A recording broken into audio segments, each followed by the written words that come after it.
बिस्मिल्लाहिर्रहमानिर्रहीम, अस्सलामुअलैकुम। इस वीडियो में आज हम आपको सिखा रहे हैं आलू की बहुत ही यूनिक सी रेसिपी। तो चलें इसे बनाना स्टार्ट करते हैं। सबसे पहले तो हमने इसके लिए लिया है एक पैन और इसमें डाला हमने कुकिंग ऑयल। 3 टेबलस्पून के बराबर कुकिंग ऑयल डाल लें और फिर इसमें एक दरमियाने साइज़ की प्याज को बारीक स्लाइस करके हमने डाल दिया है और अब इसे हम थोड़ा तल लेंगे। साथ ही हमने डाला है लहसुन, 5 जवे लहसुन लें, उसे भी बारीक स्लाइस करके इसमें डाल दें। 1 टीस्पून हम इसमें साबुत ज़ीरा डालेंगे। तमाम चीज़ों को तलें यहाँ तक कि ये लाइट ब्राउन कलर के हो जाएं। अब इसमें हम डाल देंगे आलू, जो कि हमने आधा किलो लिया और इन्हें छीला, दरमियान में से हाफ़ किया और फिर इसे स्लाइस कर लिया। बहुत बारीक स्लाइस नहीं करना, हल्का सा मोटा रखें। देख लें आप कि इस तरह स्लाइस करना है हमें। अब इसमें हम कुछ मसाले डालेंगे, जिसमें 1 टीस्पून लाल मिर्च पाउडर है, आधा टीस्पून हल्दी है और हस्बे ज़ायक़ा नमक है। तमाम चीज़ों को डाल के अच्छी तरह मिक्स करें। बहुत ही कम मसालों के साथ ये रेसिपी हमारी तैयार हो जाएगी।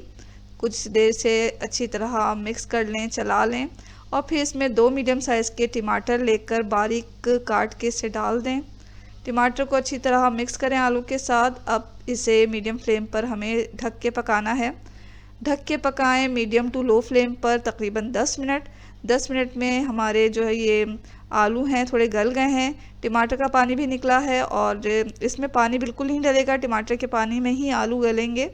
यहाँ थोड़े आलू गल चुके हैं, टमाटर भी देखें थोड़ा गल गया है, लेकिन थोड़ा सा ज़्यादा हमें टमाटर को गलाना है ताकि ये मसाले में अच्छी तरह मिक्स हो जाए। तो हम इसे मज़ीद ढक के पकाएंगे 5 मिनट। फ्लेम को रखा है हमने मीडियम टू लो। 5 मिनट के बाद हम इसमें डाल देंगे हरी मिर्चें, जो कि हमने 6 ली हैं, और एक बंच सोया का डाला। सोया को बारीक काट के डालें और फिर हमने डाला है इसमें मेथी के पत्ते।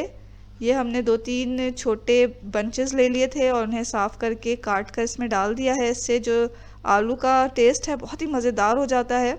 तो इसे चलाएं अच्छी तरह और फिर हमें इसे 2-3 मिनट ढक कर हल्के फ्लेम पर, बहुत ही लो फ्लेम पर इसे थोड़ी देर पका लेना है। सोया और मेथी है, इनकी खुशबू से जो ये आलू की रेसिपी है वो इतने मज़े की बनेगी कि आपने इससे पहले ये नहीं खाई होगी। थोड़ी देर से हमने पका लिया, बहुत ज़्यादा नहीं पकाना, 2-3 मिनट इसे ढक के पका लें और ये हमारी आलू की रेसिपी तैयार है। थोड़ा सा चाहें तो आप इसके ऊपर फ्रेश लहसुन छिड़क कर फिर सर्व करें। बहुत ही मज़ेदार रेसिपी ये तैयार हुई है। आप इसे बनाएं, आपको आपके घर वालों को बहुत पसंद आएगी। तो ज़रूर ट्राई करें इस रेसिपी को और दुआओं में हमेशा याद रखें। इसके साथ ही अल्लाह हाफ़िज़।